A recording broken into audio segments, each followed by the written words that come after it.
I got so much motherfucking design on right now. Bring it down, bring it back, make it clap. I got 3 old thoughts, new block, where that thing bitches up a line, and you know.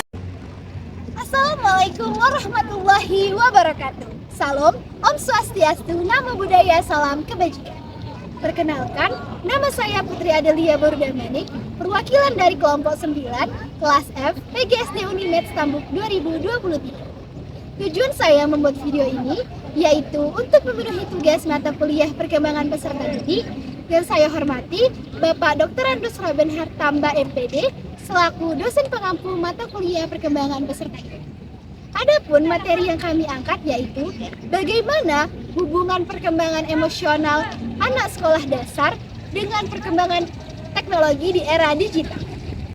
Kelompok kami telah melakukan observasi di Sekolah Dasar Negeri 106162 Medan Estate pada tanggal 13 Oktober 2023. Kami dapati sekitar 90% anak di kelas 4 SD memiliki handphone ataupun gadget, baik gadget pribadi ataupun milik orang tua. Sebenarnya, bagaimana sih hubungan perkembangan emosi anak dengan teknologi yang sering mereka gunakan seperti handphone?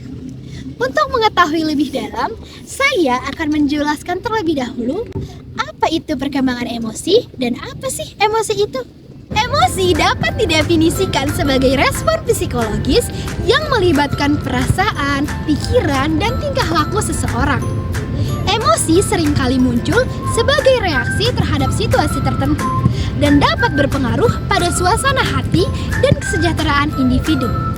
Setiap orang memiliki rentang emosi yang berbeda-beda, mulai dari rasa senang, sedih, marah, takut, kecewa, dan lain sebagainya.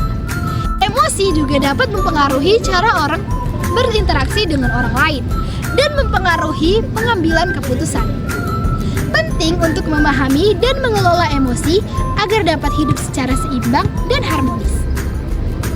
Emosi dapat mempengaruhi penyesuaian pribadi dan sosial.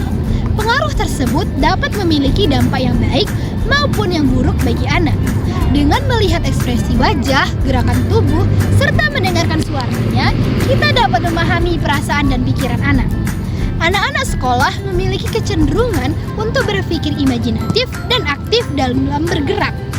Nah, kenapa sih perkembangan emosi anak itu tidak stabil? Apa sih pengaruh dari teknologi terhadap perkembangan emosi anak?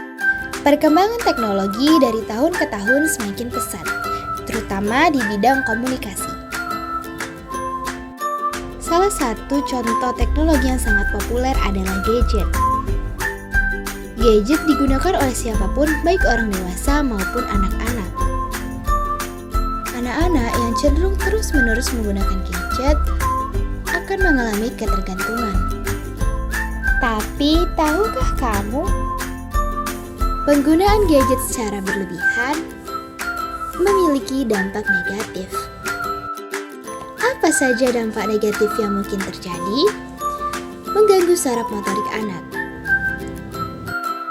Keseringan bermain gadget dan tidak ingat waktu membuat anak tidak adanya aktivitas fisik. WHO menganjurkan aktivitas fisik anak minimal 60 menit per hari. Bahaya radiasi.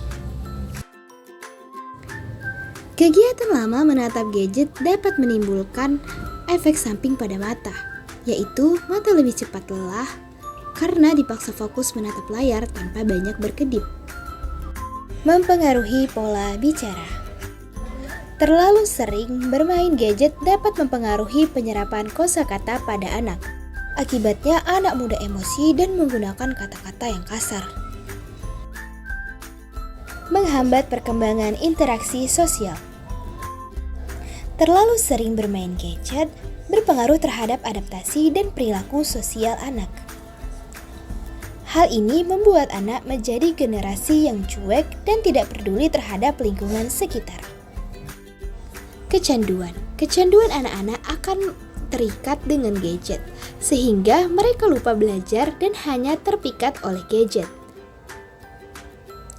Bahaya konten pornografi. Banyaknya konten dewasa di internet bisa saja menghantui anak jika tidak dipantau dengan baik. Informasi yang tidak terfilter. Informasi yang diberikan internet terlalu bebas dan tidak memiliki aturan yang jelas dalam menyeleksi konten. Bahaya berita hoax. Berita hoax banyak beredar di internet. Anak yang tidak dapat membedakan berita benar dan palsu sangat rentan terhadap penyebaran berita hoax.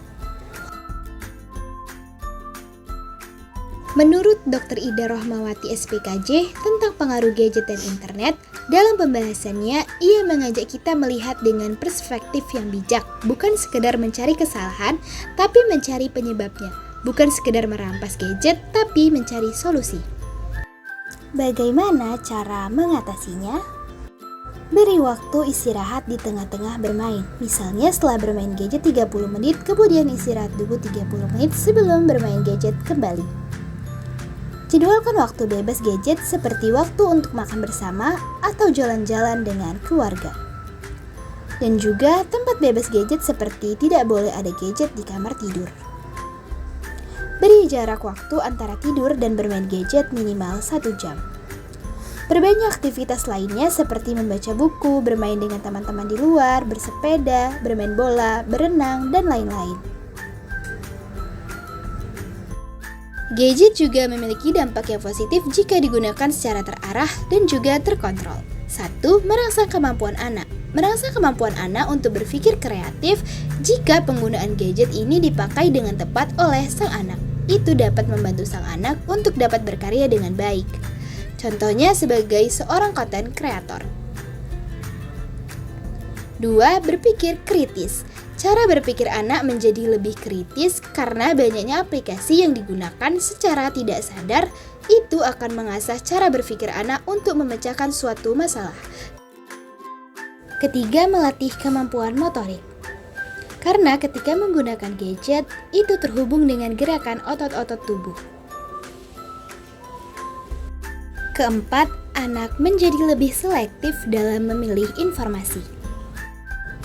Yang terakhir, memudahkan untuk berkomunikasi karena banyaknya aplikasi yang memiliki fitur untuk anak-anak dan juga terdapat fitur yang memudahkan orang tua untuk mengawasinya.